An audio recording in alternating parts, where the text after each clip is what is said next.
Oi, pessoal, tudo bem com vocês? Hoje nós vamos aprender um pouco sobre o papel das mulheres na família burguesa. Quem são os burgueses? Os burgueses são aquele grupo econômico que tem poder através do dinheiro.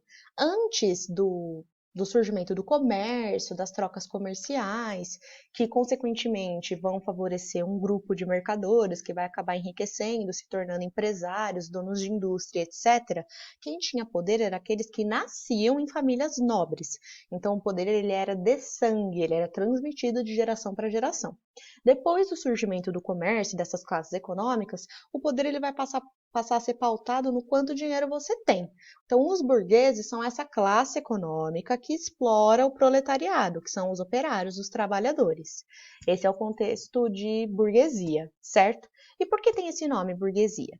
Tem esse nome porque na época em que surgiram os primeiros comerciantes, eles ficavam dentro do burgo. O burgo é a cidade medieval que é murada. Então, quem vive dentro do burgo é burguês, certo? Aqui nós já estamos falando de burgueses ligados à industrialização, porque no oitavo ano nós aprendemos os séculos XVIII e XIX principalmente. Então o texto fala assim, uma nova mulher.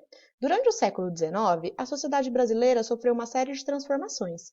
A consolidação do capitalismo, o incremento de uma vida urbana que oferecia novas alternativas de convivência social, a ascensão da burguesia e o surgimento de uma nova mentalidade burguesa, reorganizadora das vivências familiares domésticas, do tempo e das atividades femininas e, por que não, a sensibilidade e a forma de pensar o amor. Presenciamos ainda nesse período o nascimento de uma nova mulher nas relações da chamada família burguesa, agora marcada pela valorização da intimidade e da maternidade. Um sólido ambiente familiar, o lar acolhedor, filhos educados e esposa dedicada ao marido, às crianças e desobrigada de qualquer trabalho produtivo representavam o ideal de retidão e probidade, um tesouro social imprescindível. Então aqui está falando que o papel das mulheres na sociedade ele muda através do tempo, que no século XIX ele era voltado para essa esposa, que não era independente do marido e cuja única função era cuidar dos filhos. Então ela não tinha nenhum trabalho produtivo, ela não ganhava dinheiro, enfim, não podia trabalhar, certo? Lembrando que nesse período a mulher não tinha nem direito a voto. Aí aqui a gente tem um trecho de um conto, um livro do Machado de Assis, que se chama Esaú e Jacó, que é desse período. Natividade estava grávida, acabava de o dizer ao marido. Aos 30 anos não era cedo nem tarde, era imprevisto. A pouco é que veio sendo vencida e tinha já a expressão da esperança e da maternidade. Nos primeiros dias, os sintomas desconcertaram a nossa amiga. É duro dizê-lo, mas é verdade. Lá se iam bailes e festas, lá ia a liberdade e a folga. Natividade andava já na alta roda do tempo. Acabou de entrar por ela, com tal arte que parecia haver ali nascido. Carteava-se com grandes damas, era familiar de umas, tuteava algumas. Nem tinha só essa casa de Botafogo, mas também outra em Petrópolis. Nem só carro, mas também camarote no Teatro Lírico, não contando os bailes do Cassino Fluminense, os das amigas e os seus, todo um repertório em suma da vida elegante. Era nomeada nas gazetas, pertencia àquela dúzia de nomes planetários que figuram no meio da plebe de estrelas. O marido era capitalista e diretor de um banco. No meio disso, há que vinha agora uma criança deformá-la por meses, obrigá-la a recolher-se, perder-lhe as noites, adoecer os dentes e o resto. Tal foi a primeira sensação da mãe, e o primeiro ímpeto foi esmagar o germe. Criou raiva do marido. A segunda sensação foi melhor. A maternidade, chegando ao meio-dia, era como uma aurora nova e fresca. Natividade viu a figura do filho ou filha brincando na relva da chácara ou no regaço da aia, com 3 anos de idade, e esse quadro daria aos 34 anos, que teriam então um aspecto de 20 e poucos. Então você vê aqui que é um texto da época, né? O Machado de Assis, na verdade, ele é um pouquinho depois daquele primeiro texto que a gente fala que o centro da vida da mulher era a maternidade, e ele traz a perspectiva de uma mulher que era burguesa, que era rica, mas que quando engravidou não queria ter o filho. Por quê? Porque ela achava que ela ia ficar deformada, que ela ia perder a vida, os bailes que ela participava, etc. Então aqui nós temos duas visões desse mesmo período. No texto Uma Nova Mulher, quais são as principais mudanças na sociedade brasileira do século XIX apontadas pela autora Maria Ângela Dincal? As mudanças são o advento do capitalismo, da industrialização, o surgimento da burguesia, né? A sociedade muda quando passa a ter indústria, passa a ter dinheiro, passa a ter capitalismo, essa mudança de poder que eu falei no começo do vídeo.